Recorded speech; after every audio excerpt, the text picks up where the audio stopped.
Hello everyone, welcome to 2.4 Partial Quotients. The essential question is, how can you use partial quotients to divide two-digit divisors?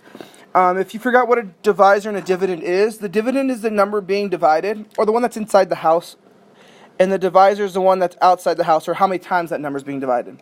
So if I have 32 divided by 8, 32 would be the dividend, and 8 would be your divisor. Okay, so the steps are, you might need to pause and write this down, okay? The steps are subtract multiples of the divisor from the dividend. You're going to want to use 2s, 5s, and 10s. Step 2 is keep going until the remainder number is smaller than the divisor, and this is going to be your remainder. And the third step is to add the partial quotients to get your answer. And don't forget the remainder. So if you need to pause right now and write those steps down, that's fine. This is a really cool trick to doing long division. And I know a lot of us struggle with long division, but if you know your multiples in 2s, 5s, and 10s, you're in great shape and you can do this. And you can do long division fairly easier than the normal method. So let's go ahead and start with example 1. Okay.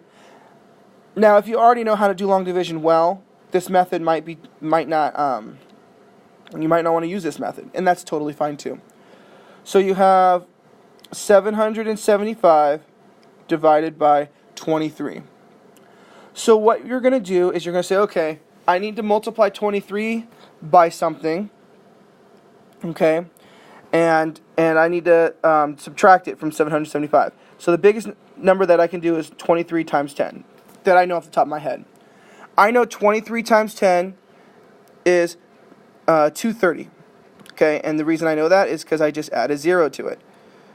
Sorry, I want to move this line.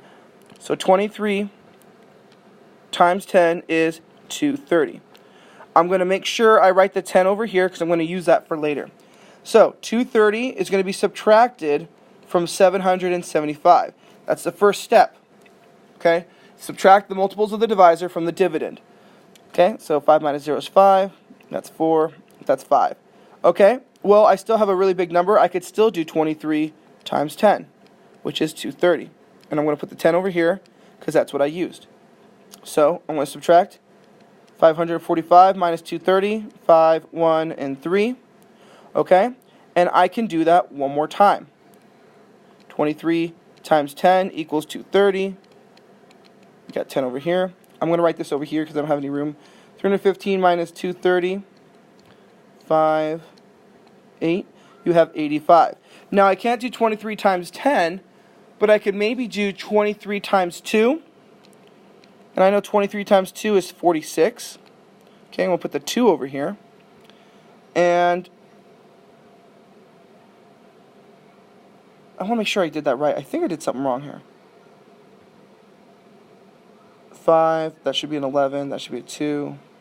I think that's wrong. Let me double check real quick. And you want to make sure you subtract right. That should be the first thing you look at. Because if you don't subtract it right, you're not going to have the right answer. Yeah, no, I got it right. It's 85. Okay. So you have 85 left. And so then you're going to take out 46 from 85. Okay, 15 minus 6 is 9. 7 minus 4 is 3. Okay, so I have 39 left. I can do 23 times 1 here, and that equals 23. I'm going to put the 1 over here, and let me just go ahead and erase this right here so I have some room.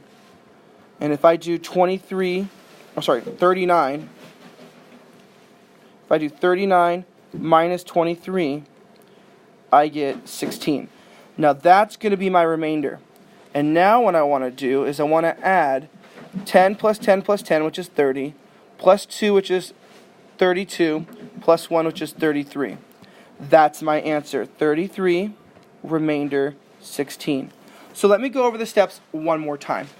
You see the number here, 775, and you're going to want to multiply it by the biggest number that you can, which is 10, because you know your 10s. Put the 10 over here, then subtract 230 from 775, and then keep subtracting as much as you can. Keep going by 10s until you can't go anymore. I knew I couldn't go anymore once it was 85, because which was over here, because 85 or 230 is way bigger than 85. And I know 23 times 5 would be a little bit, would be too big. So I did 23 times 2. And 23 times 2 is 46. I had 39 left over. And I knew, okay, I could subtract 23 at least one more time. And once I got to 16, that was lower than 23. So I couldn't go anymore. That's why it's my remainder. And then what you do is you add all your partial quotients right here. And that gets you 33. All right, let's do one more example. I did not like that I didn't have enough room here. So I'm going to... Give me 1 second. I'm going to go to a full black screen and do example 2. And hopefully that'll help you guys out as well. So let's go ahead and start. Example 2 is 1,000. Well, I don't want to put it right there. Hang on. 1,450 divided by 32. And actually, I want to put it over here. 1,450 divided by 32. So once again, I'm going to say, okay, what can I multiply 32 by to start taking away from 1,450? And I can multiply 32 times 10, which is 320. Okay? And once again, I'm going to make a line, put 10 over here. So I'm going to subtract 1,450 minus 320. You got 0, 0, 1. And I got 1,130. So I'm going to do 32 times 10 once again. I get 320, and put the 10 over here because that's what I multiplied it by. So I'm going to subtract 320 again, and I got 810. So once again, I can do 32 times 10, 320. Put the 10 over here. Don't forget to do that because you need to see your partial quotients. Okay, subtract again, 0, 9, 4. And I could do that one more time. 32 times 10, 320, and I have 170. Now I'm going to do 32 times 5. And if I do 32 times 5, okay, I get 160. Put the 5 here. 160 minus 170 is 10. I don't have enough room here, but I know 160 minus 170 is 10. Okay, and that's really sloppy. Why is that sloppy? There we go. So that's going to be my remainder. So I'm going to put remainder 10 up here. And now I add my partial quotients. 10 plus 10 plus 10 plus 10 is 40, plus 5 is 45. So my answer is 45. 45, remainder 10. Okay, if you have any questions, please make sure you write them down. We'll go over this again the next day, and have a good one.